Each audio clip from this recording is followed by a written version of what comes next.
ষাটোর্ধ্ব আলতাফ হোসেন ৩০ বছর আগে গুরুতর টাইফয়েড আক্রান্ত হয়ে দু চোখের দৃষ্টি হারান তিনি। সেই থেকে অন্ধকারই তার সঙ্গী। চোখে নেই আলো, তবুও সংসারের দায় মেটাতে প্রতিদিন সকাল থেকে রাত অবধি লড়াই করছেন এই বৃদ্ধ। ঝিনাইদহের শৈলকুপা উপজেলার কুমার নদের সেতুর উপর বসে বিক্রি করেন হাত পাখা ও ঝাঁটা।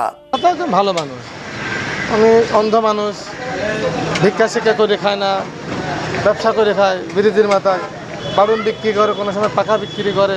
আমরা উনারে চিনি, অন্ধ আলতাফ চাচা, উনি সৎ এবং ভালো মানুষ। সে অন্ধ হয়েও পাখা বিক্রি করে মানে সংসার চালায় অনেক কষ্টের মাধ্যমে। প্রায় ৩ দশক ধরে একই স্থানে বসে চলছে জীবিকার সংগ্রাম।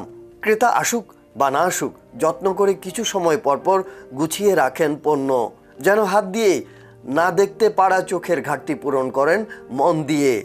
আলতাফ চাচা পাখা বারণ বিক্রি করে, উনি একটা অন্ধ লোক।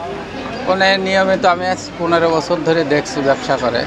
উনি কারো কাছে ভিক্ষা বা সাহায্য চায় না, যদি কেউ দেয় তাহলে উনি গ্রহণ করে। কোনোদিন আয় হয় 100 টাকা, কখনো বা 50, আবার মাঝে মধ্যে শূন্য হাতে ফিরে যান তিনি।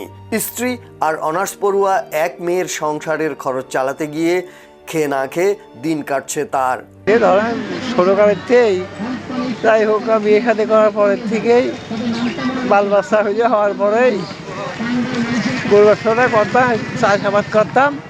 তারপরে গরু এই চোখ নষ্ট, চাষার অসুখা চোখ নষ্ট হয়ে গেল। আমি যে এই সপ্তাহ করে কমা খাই, কিন্তু খাই। কেমন ইনকাম হয়, কেমন চলে? ওই চলে কোনো রকম, 50 টাকাও হয়, কোনো 100 হয়, কোনো 100 হয়, কোনো নাও হয়। তো খেয়াল দিন যায়, না খেয়াল দিন যায়।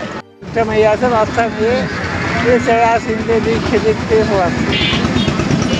বিক্রি না হলে এক কোণে বসে আলতাফ হোসেন জপেন সৃষ্টিকর্তার নাম। অন্ধকারের ভেতর দিয়ে তিনি এখনো স্বপ্ন দেখেন দুবেলা দুমুঠো খেয়ে ভালোভাবেই বেঁচে থাকার। কিন্তু সেই স্বপ্নের আলোটা যেন দূর থেকেই হাতছানি দেয় দু চোখের দৃষ্টিহীন আলতাফ হোসেনকে। News desk, channel TT, Dhaka.